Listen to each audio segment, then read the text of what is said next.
रोख तुमच्याकडे, तुमच्या पक्षाकडे आहे. नाही ना, कसं आहे, आमचं डिसिजन संपूर्ण मुंबईमध्ये होतं. आम्हाला दिल्ली वाऱ्या करावं लागतच नाही. आम्हाला प्रत्येक प्रश्नाला उत्तर घेण्यासाठी दिल्लीला जावं लागत नाही. आमचं सगळं कारभार मुंबईमध्ये चालतं आणि मुंबई ठाकरेंची आहे आणि मुंबईमध्ये आम्ही स्वतः डिसिजन घेतात. आमचे पक्षप्रमुख ते डिसिजन घेतात. यांच्याकडे डिसिजन घेण्यासाठी यांना दिल्लीला जावं लागते. कारण मुंबईची इलेक्शन होते, मुंबईमध्ये डिसिजन घेऊ शकत होते, परंतु राहुल शेवाळे असेल किंवा कोणी असेल त्यांना दिल्ली जाऊन तिथे आज्ञा घ्यावी लागते की काय करावं आणि काय करू नये. बर, केशवजी, तुम्ही खरं तर आता हसताय हे सगळं चालू असताना, पण त्याचबरोबर समाधान सरवणकरांनी सुद्धा भाजपच्या स्थानिक कार्यकर्त्यांवरती आणि नेत्यांवरती वसुली टोळी अशा पद्धतीचा शब्द वापरून आरोप केलेला आहे. त्याबद्दल तुम्ही काय म्हणाल? म्हणजे कुठेतरी अंतर्गत काहीतरी धुसफूस सुरू आहे. प्रश्न धुसफूस येतच नाही. तिथं स्थानिक स्तरावरती जर काही जशा सरवणकरांच्या तक्रारी आहेत तशा भाजपच्या काही कार्यकर्त्या तक्रारी असू शकतात. भाजपने कधी एक्सप्रेस केलं नाही, व्यक्त केलं नाहीत. पण असं नाही की म्हणजे शेवटी असं की स्थानिक स्तरावरती काही छोटपूट गोष्टी होत असतात. त्याची प्रत्येक सर्व अँगल, त्याला वेगळे अँगल असतात. त्याचा अर्थ लगेच पक्ष त्यामुळे दोषीवरती म्हणतात की भाजपचा खेळ संबंध नाहीये. तसंच काही भाजपच्या कार्यकर्त्यांचं काही म्हणणं असू शकतं. ज्यावेळी युती म्हणून आपण लढतो त्यावेळी स्वाभाविकपणे दोन वेगळे पक्ष एकत्र येतात. त्यावेळी स्वाभाविकपणे दोन पक्षातल्या कार्यकर्त्यांचं प्रत्येक ठिकाणी काही वेळेस पुढे मागे होऊ शकतं. हे स्वाभाविक आहे, त्यात चुकीचं काही नाही. मला आता हसू एवढ्यासाठी आलं की ज्या अर्थी आमचे सगळे निर्णय मुंबईतच होते, मग ते कशाला सोनिया गांधीच्या चरणी जात होते उद्धव ठाकरे आणि आदित्य ठाकरे. काही झालं की 3-4 वेळा त्यांनी फेऱ्या मारल्या. संजय राऊत तर काय शरद पवारांकडे उठ बस सारखी चालूच असायची. ते चित्र काय दिसत होतं. आणि मुळामध्ये असं आहे की तुम्हाला कळत कुठे होतं कुठे काय गरज झालं तर. म्हणजे 4 वर्षापूर्वी ज्यावेळी मतदान झालं त्यावेळी संजय राऊत बाहेर प्रेसला छाती ठोकपणे सांगत होते सरकार कसं पुढचं 25 वर्ष टिकणार महाविकास आघाडीचं, उद्धव ठाकरे कसे पुढचे 50 वर्ष मुख्यमंत्री असणार. आणि त्यावेळी त्यांच्याकडून आमदार निघून गेले, कळलं नाही. सेम थांबा सेम आज घडलं काल. आणि संजय राऊत तावाने सांगत होते आमचं कसं सगळं छान चाललंय. अहो त्या डोंबिवली कल्याण डोंबिवलीला नगरसेवक फुटले, त्यांना एकत्र आले ते अजून रजिस्टर व्हायचे आताच फुटले. ही यांची अवस्था आहे आणि हिने दुसऱ्यावर टीका करावी, हे किती हास्यास्पद आहे. बर, महेशजी काय म्हणाल? सध्या तुम्हाला माहिती आहे कशा पद्धतीचं राजकारण चाललेलं आहे. सध्या एखाद्या व्यक्तीला कुठेतरी अंडर प्रेशर करण्यासाठी त्यांच्याकडे यंत्रणा एवढ्या आहेत की कुठलाही नगरसेवक निवडून आल्यानंतर, शिवसेनेनंतर आल्यानंतर किंवा जे काही ते म्हणतात 4 वर्षापूर्वी छाती ठोकपणे संजय राऊत सांगत होते, त्या एक फुटले त्याला सुद्धा कारण वेगवेगळे आहेत ना.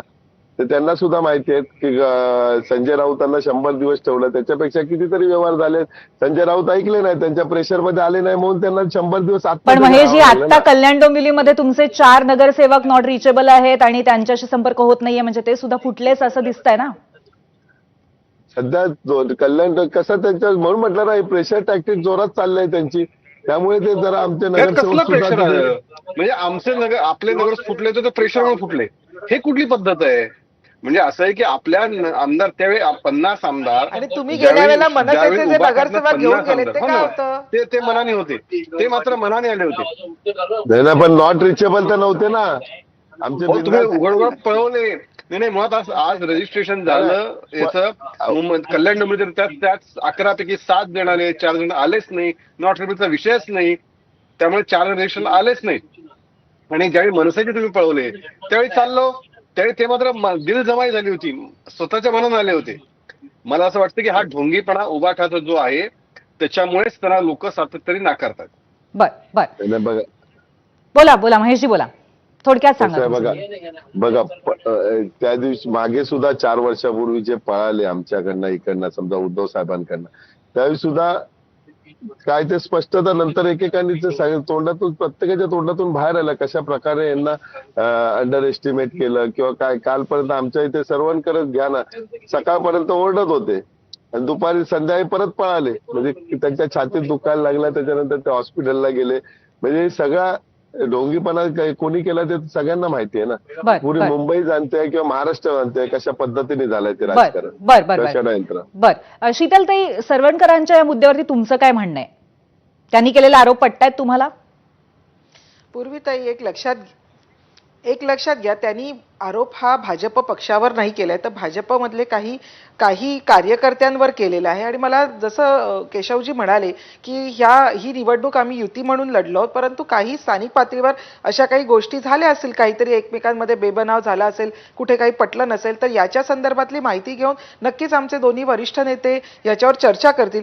दुसरं मला सांगायला पूर्वीताई एक गोष्ट आवडेल की आम्ही मुंबईमध्ये 11 पेक्षा कमी जागा, म्हणजे 11 जागा आम्ही 1000 पेक्षा कमी मताच्या फरकाने जिंकलेलो आहोत. त्याच्यामुळे हे जे काही बोलतायत ना, याला मला उत्तर द्यायला आवडेल की आणि जवळजवळ 50 जागांवर आम्ही दुसऱ्या ठिकाणी आहोत मुंबईमध्ये. त्याच्यामुळे आमचे नगरसेवक हे उबाठाला लाथ मारून शिंदे साहेबांबरोबर आलेले आहेत, हे आधी लक्षात घ्या. त्याच्यामुळे असे परत पळून मिळून जाण्याची आम्हाला काही आवश्यकता नाही. आम्ही निधड्या छातीने तुम्हाला नाकारून आम्ही शिंदे साहेबांबरोबर आलेले आहेत. आणि मला सांगायला आवडेल की मुंबईतली मी पहिली नगरसेविका होती की ज्यांनी बाकायदा लाथ मारून आम्ही शिंदे साहेबांबरोबर आलेत. त्याच्यामुळे आम्ही घाबरणारी लोक नाहीये. बर त्याच्यामुळे आम्ही घाबरून बिबरून अशा गोष्टी करत नाहीत. जे हॉटेलमध्ये आम्ही ठेवलेलं, आम्ही परत परत सांगतो की त्याच दिवशी नाही तर दुसऱ्या दिवशी सकाळी 11-12 वाजता आम्ही या नगरसेवकांना बोलवलं. याचं 2 दिवसाचं शिबिर घेतलं, कारण आमचे जे 30 नगरसेवक निवडून आलेत याच्यातले 15 पेक्षा जास्त नगरसेवक हे नवीन नगरसेवक आहेत. यांना महानगरपालिकेची कार्यपद्धती माहिती नाहीये. ही कार्यपद्धती समजून घ्यायला त्यांचं आम्ही 2 दिवसांचं शिबिर ठेवलं होतं. आणि आज सकाळी 10:30 वाजता हे सगळे नगरसेवक आपापल्या घरी गेलेले आहेत. त्याच्यामुळे उगीच याच्यामध्ये काय म्हणतात, दोरीला साप म्हणून ठोकू नये. जरा माहिती करून घ्यावी की आम्ही कशासाठी यांना आम्ही त्यांना हॉटेलमध्ये घेऊन गेलेलो. नक्की शीतलताई, आपण याच्यावरती चर्चा करूया.